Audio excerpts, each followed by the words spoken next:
नगराध्यक्ष मिळवण्यासाठी भाजपची MIMची युती, राज्यात नव्या समीकरणाची नांदी। अकोट नगरपालिका निवडणुकीत अकोटमध्ये भाजपच्या माया धोये या नगराध्यक्षपदी विजयी झाल्यात। मात्र 35 सदस्यांच्या नगरपालिकेत भाजपला बहुमत मिळालं नाही। अकोटमध्ये 35 पैकी 33 जागांची निवडणूक झाली, यात भाजपला 11 जागा मिळाल्या।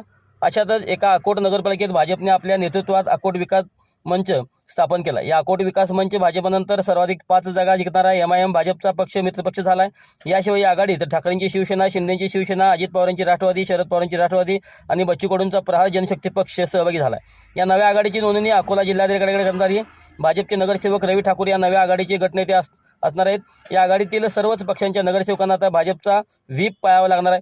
13 जानेवारीला होत असलेल्या उपनगराध्यक्षांनी स्वीकृत सदस्यांच्या निवडीत ही आघाडी एकत्रितपणे मतदान करते।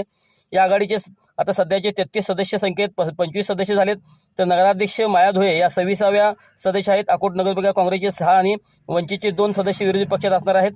अकोट नगरपालिकेत नगराध्यक्षपदाच्या निवडणुकीत MIMच्या उमेदवार फिरोजाबी सिकंदर राणा यांना भाजपच्या माया धोये यांनी 5271 मतांनी पराभूत केले होते। अकोट नगरपालिकेत भाजपनंतर MIMचे सर्वाधिक 5 नगरसेवक विजयी झालेत। विधानसभेत बटेंगे तो कटेंगेचा नारा देणाऱ्या भाजपने अकोटमध्ये थेट MIMची आघाडी केली। ते विरोधकांच्या टीकेला कशी उत्तर देणार याकडे सर्व महाराष्ट्राचे लक्ष लागून राहिले आहे।